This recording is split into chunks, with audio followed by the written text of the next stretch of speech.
Hello, I'm Debbie Evans. I'm the nursing correspondent from UK Column, and I'm absolutely delighted today to be joined by a pure inspiration. And I know that everybody watching will take lots of hope, encouragement, and hopefully follow on this amazing work that I'm delighted to say that Marta Gumera is doing in Portugal. And I'm delighted to be joined by her, even though she's a practicing dentist. She's a single mum. She's absolutely incredible. And as we speak, she's in her practice. So thank you so much, Marta, for agreeing to join us. And please give us a little introduction into who you are and where you are. So, hello. Thank you so much for UK Column and Debbie for inviting me for this interview. So, as you say, I'm a dentist, a medical dentist. I live in Portugal, in a small city called Fatima, uh, where the three kids are our lady. So, the best knowing this is this. So since 2020 and when the whole story of COVID starts, and most after 2021, I've started doing some activisms from all the ways that I had, starting to interviews to scientists and doctors and people with I thought was very credible and have something to say, to try to show to my peers, my patients, that there is another side of all this story, because there is no one side. There is no such thing like consensus of medical consensus. There is always two, three sides of each story. And because I don't agree to anything that the government and WHO was doing, I start doing these interviews to show people that there is other opinions, there is another way to doing things. So I start doing interviews. I did a lot from people from very countries. And last year in October, I organized a big conference of 3 days with most of 60 speakers from people from Portugal, Brazil, UK, America, France, Germany, and I think it was a success, and all with the same idea and goal: bring trustful information and credible information from serious people, so the general public know that there is another side of the story. And I mean, let's try and put this in context a bit because Portugal, I believe the population of Portugal is 10 million, and it's Yes. believed to be the most vaccinated country in Europe for sure. So I think you're looking at about 97% possibly of the population Yes, yes, vaccinated. So yes. you're quite alone in being so active. And we very rarely hear from dentists in the UK. And if there are any dentists out there that would like to speak to us, we would really like to speak to you.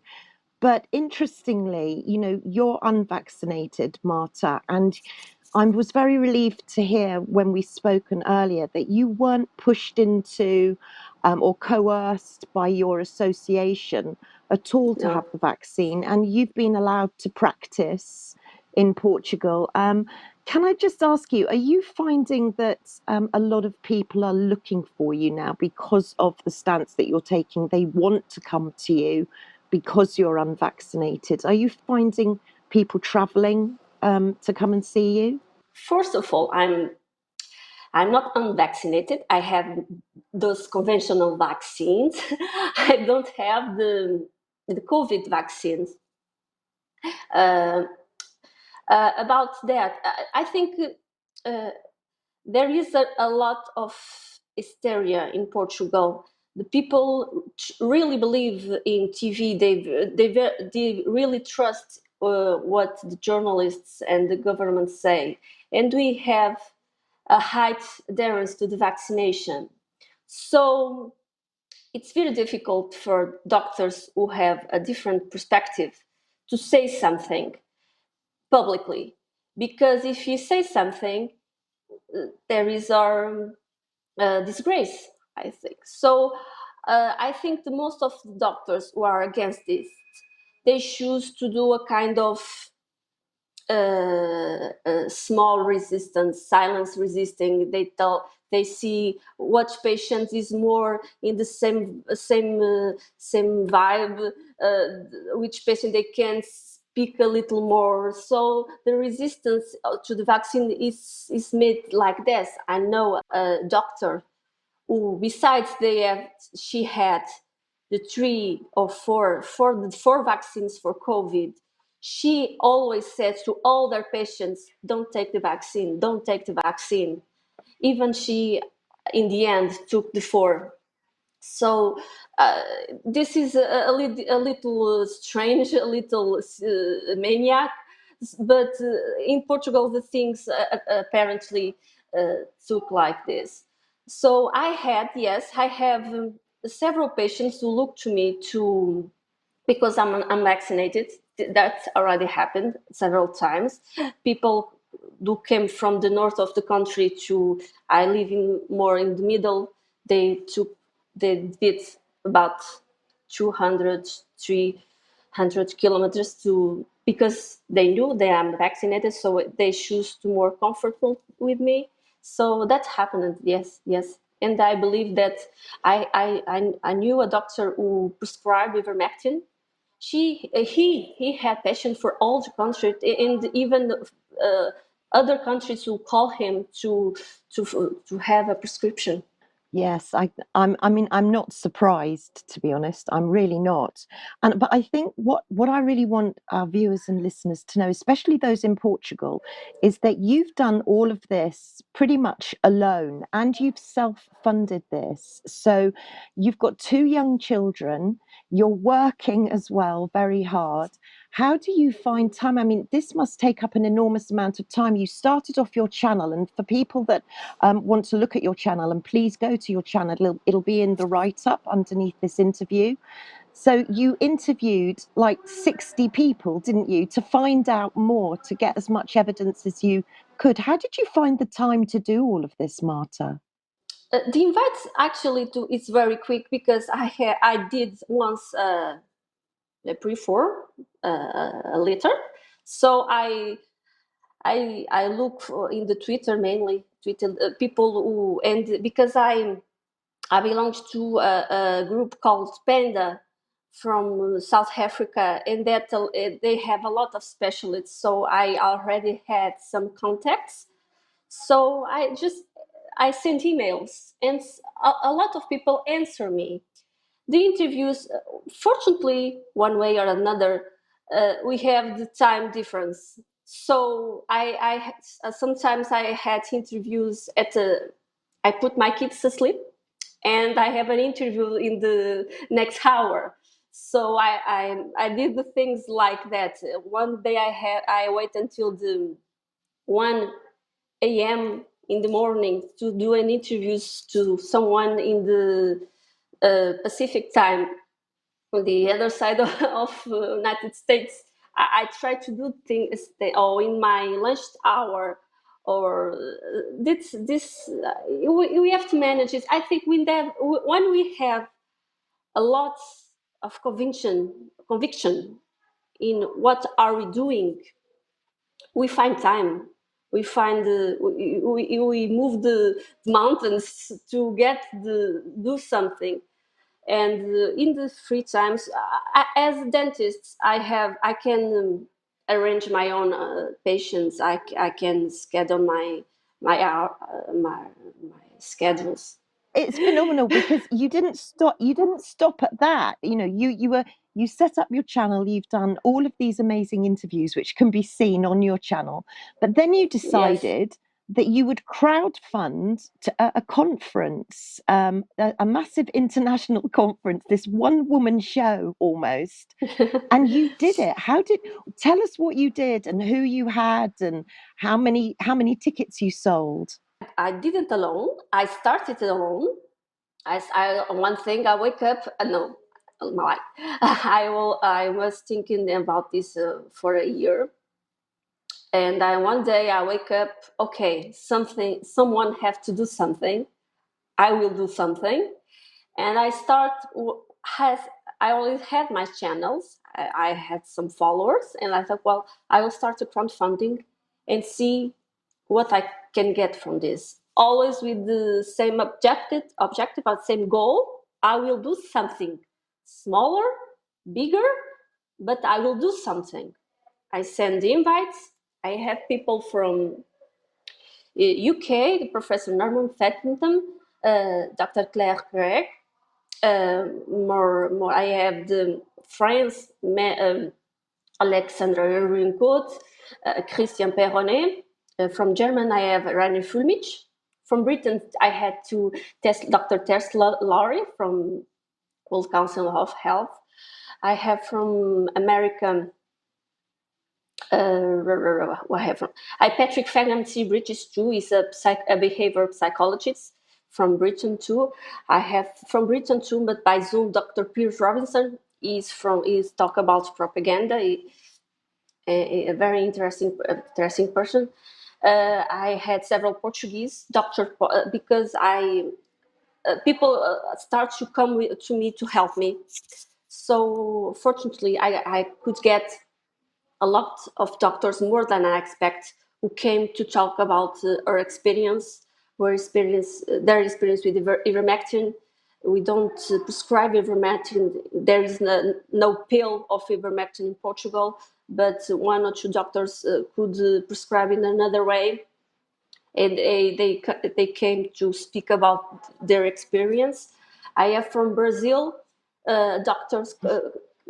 She comes to talk about ivermectin too. I have Dr. David Bell. She's the ex employer of WHO.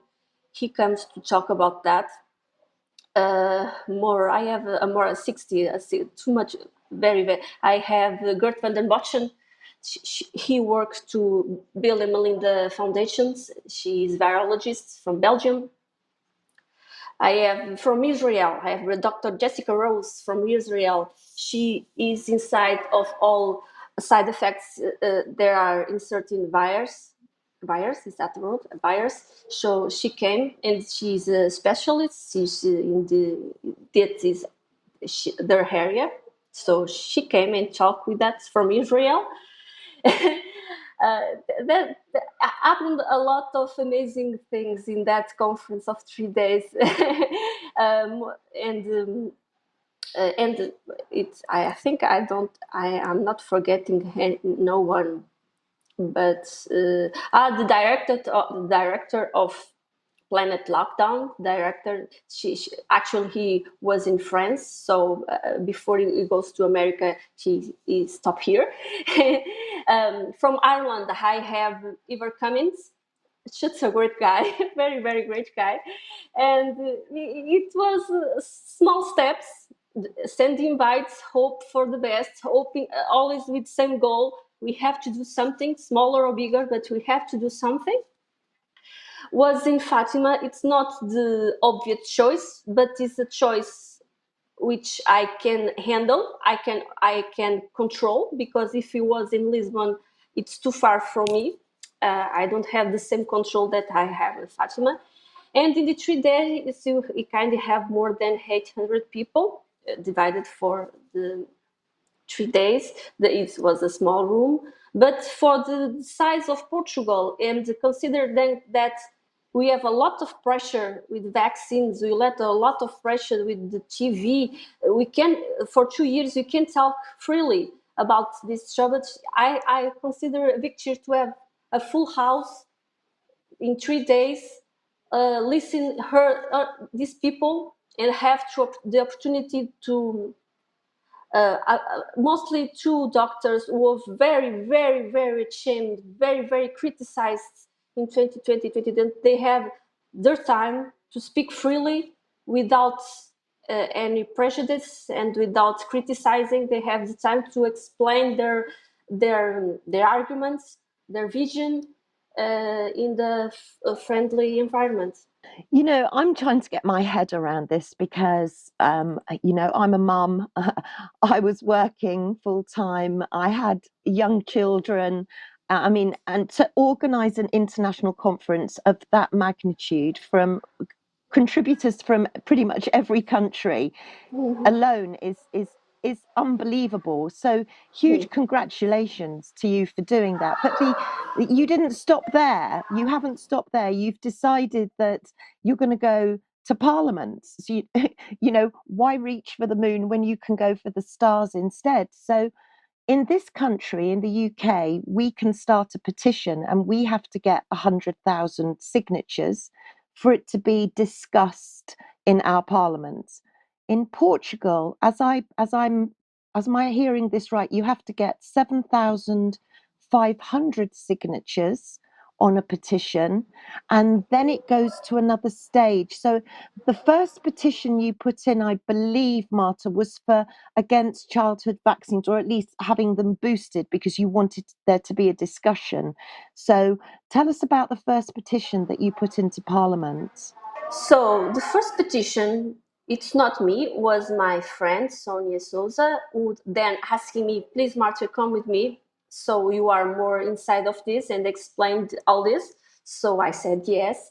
This petition was started in 2021 in summer, was very quick to get the signatures, but it was against the COVID vaccination of all children and young people from until 24 years, I believe. But unfortunately, I believe it was that the reason our government fall and we have to go to elections.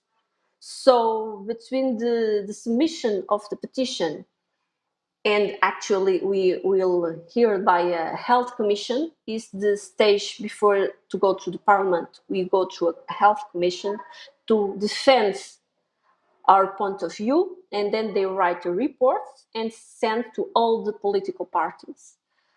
So it took 10 months to go to that commissions, and last year the June of 2022, and only last week go to discussion in the parliament. So it took 18 months since the submission of the petition until be discussed in the parliament. I have to say it was very frustrating because after 18 months you get there and you only say this thing is safe and effective. This thing is safe and effective. We have to trust in the WHO and in the pharmaceuticals and the regulatory entities. It was very frustrating, and but I think that these things is step by step. For each things we do wake up another person. For each thing we do, one person with side effects will listen to us and do the connections. So unfortunately, our politicals are alienated from reality, are in denial, I think. But we keep trying, and this petition, after 18 months, to go to the parliament was another step to wake up more people. Yeah, absolutely. Tell us, Marta, so if 97% of people in Portugal have had two jabs and you need 7,500 signatures, that's quite a lot in 10 million population with such a high rate of vaccination. How Mm. long did it take you to get that 7,500 signature to be able to move the petition forward? So for the vaccines, it was very quick. Actually, I think in less than a month we have the whole signatures. It was really very quick because there were a lot of coercions in Portugal with the certificates, even in the speak freely about these subjects. It was very coercion. Portuguese people are compliant. They don't like to go against the government and the establishments. But when took to the children, there was a lot of afraid of doing this. So this number of signatures it's actually very quick. Less than a month. It's very quick, really, because they start the petition in July, and in the August they submit it. As you say, you're doing something, and even though they're small steps, they're steps forward. And for you, it's made you even more determined. So now, because of the World Health Organization pandemic treaty, and I have to say that, we're going to be the UK column are exploring this a lot more, because everybody needs to be aware of its existence. So many people aren't even aware of the existence. And I know now that you want to have a discussion about this in Parliament. So you've started another petition. So tell us about that petition that you've now got going. So last May, I started hearing about the pandemic treaty. There will be an assembly, and they want to pass some amendments. And back then, they don't talk about the amendments. They only talk about the pandemic treaty. So I thought this can go out. So this is a kind of we are saying the WHO did everything well in the COVID pandemic. It can be. So I started a petition for a referendum about the entry of Portugal in this pandemic treaty, because in the end I believe in democracy, and I believe that we must do, if the people are informed, really informed, they can do right choices, and they can think serious in the things, but we have to explain them in their own language, because I can talk here a lot and the other person don't even understand nothing that I'm saying. So we have to put in the same side of the person who are listening. We have to put in the same steps, in the same foot. It's that expressions of the other person, to explain their own ones what is happening. And if you explain and let them choose, people can do conscious choices. So that's the point of a referendum. They can approve this simply by approval. We have to, this deserves a public discussion with the advantages and disadvantages, because in the end we are giving our sovereignty to bureaucrats in Geneva, with no no effects of their decisions. And this kind of thing needs to be discussed. We don't let put this in the end of people who, in the end of the day, in the end of 1 to 3 years, they'll go home and they don't even have any responsibility from what they do. So these are our rights. These are our liberties. We can do. We have to have responsibility for our choices. We can let them. There's responsibility something else. So I start these petitions to try explain to people that Portugal at least have a public discussion about that. So this petitions took a lot of time to get the same signatures. The other in less than a month. We have this one. I took about 6-7 months to get all the signatures, and I did it. So I submitted, and this time it was very quick. In 1 month, I will go to health commissions. Actually, this week, next Thursday, to explain to the MPs, one for each political party in the parliament. I will explain this. Some of them, what is the pandemic treaty? What are the attacks on human rights, the sovereignty of our country, and why is important to have a public discussion about that. I mean, this is quite extraordinary, honestly, Marta. I'm so full of admiration for you because what you're doing in Portugal is essentially your message really is for everybody to do this in their countries because the discussion has to be had. You know, many people don't even know of the existence of the pandemic treaty and the consequences of all of this bureaucracy, these people that are taking control over our lives who we never voted, giving our sovereignty away to Geneva. So your pandemic treaty, the petition, you have to actually defend it, don't you? We don't have to do that in this country, but you have to go and meet a scientific council as well and defend what your petition is all about. How do you go Yes, about doing that? How do you write something before you go? Do you take experts with you? Are you on your own? I will make a PowerPoint, and I will try to explain like like kindergarten students to try to explain WHO is like that. The pandemic treaty will accept that, and I hope they understand. I only will have 10 minutes to defend it, and then I will listen to all the MPs, and they have more 10 minutes to ask to answer the questions.